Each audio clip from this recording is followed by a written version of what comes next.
Hai, pada video kali ini kita akan membahas materi tentang perubahan fisika dan perubahan kimia. Kalian tentunya pernah ya merobek kertas ataupun membakar kertas. Nah, dari dua contoh tersebut, mana yang menurut kalian perubahan kimia dan mana yang perubahan fisika? Yuk kita bahas. Perubahan fisika. Nah, perubahan fisika ini memiliki ciri-ciri. Ciri-ciri yang pertama yaitu materi sebelum dan sesudah perubahan adalah sama. Nah, dari contoh di atas maka bisa disimpulkan ya bahwa contoh dari perubahan fisika yang pertama adalah merobek kertas. Kenapa? Ya, karena sifat materi kertas tetap, walaupun telah dirobek, tidak mengalami perubahan. Artinya, dari kertas tetap menjadi kertas, hanya berubah bentuknya saja. Contohnya yang lain adalah kayu yang bisa menjadi kursi, lemari, ataupun meja. Nah, untuk contoh yang lainnya lagi, kalian tentunya tahu ya. Nah, ciri-ciri perubahan fisika yang kedua yaitu memiliki sifat dapat kembali ke bentuk semula atau disebut juga reversible. Contohnya adalah perubahan wujud zat yang sudah kita pelajari di video sebelumnya. Nah, contohnya es dapat meleleh menjadi air jika diletakkan di suhu yang lebih tinggi, dan air tersebut dapat membeku menjadi es lagi jika ditempatkan kembali ke freezer. Nah, memang benar sih, es dan air ini memiliki sifat yang berbeda. Namun, zat yang ada di dalamnya tetap sama, yaitu H2O ataupun air. Selain perubahan wujud zat, perubahan fisika juga dapat terjadi ketika kita melarutkan sebuah zat. Contohnya ketika kita melarutkan gula. Nah, hal ini karena larutan gula tersebut masih terdapat air maupun gula. Tidak ada zat atau materi yang baru yang terbentuk. Sifat air masih bisa kita lihat karena dapat dituang dari wadah satu ke wadah yang lainnya. Dan juga sifat gula akan tetap manis. Nah, artinya tidak ada materi yang berubah. Perubahan kimia. Jika contoh di atas tadi, kertas disobek merupakan contoh dari perubahan fisika, maka kertas dibakar ini merupakan contoh dari perubahan kimia. Nah, perubahan kimia ini terjadi apabila terjadi perubahan materi, baik sesudah maupun sebelum terjadi perubahan. Nah, pada saat terjadi perubahan kimia, ilmuwan sains menyebut bahwa reaksi kimia telah terjadi. Nah, reaksi kimia biasanya dituliskan dalam bentuk persamaan untuk mempermudah para ilmuwan.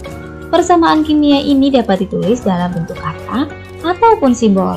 Contohnya, jika kita membuat donat dari tepung, mentega, telur, dan gula, maka persamaan reaksi dapat ditulis dalam bentuk kata-kata seperti berikut.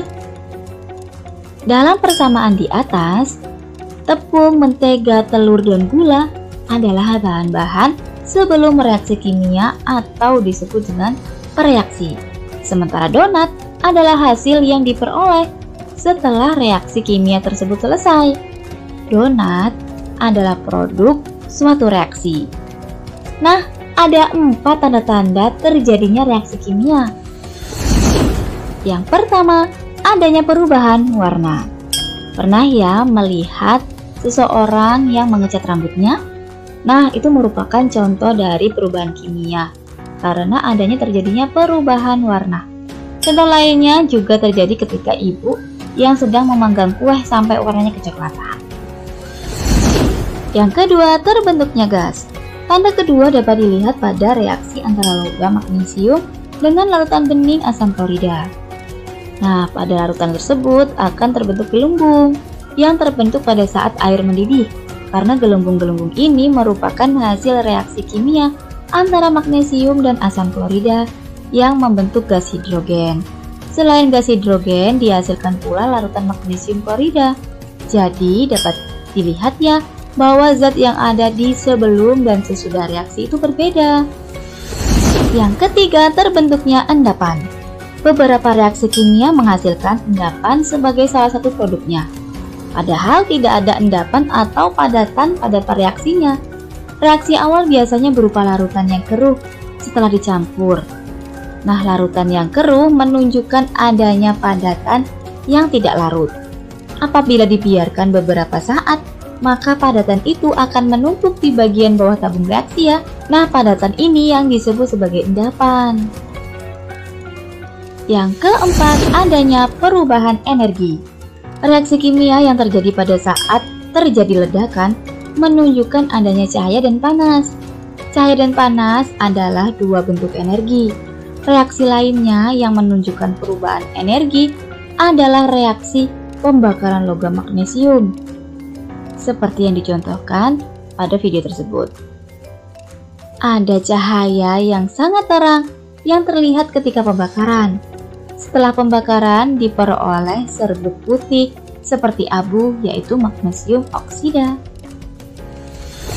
Jadi, intinya perubahan kimia ini terjadi karena adanya materi baru yang terbentuk, yang bisa ditandai dengan adanya perubahan warna, terbentuknya gas, terbentuknya endapan, ataupun adanya perubahan energi, ataupun adanya perubahan panas. Nah, contoh yang lainnya tentu kalian bisa ya mencarinya di kehidupan sehari-hari.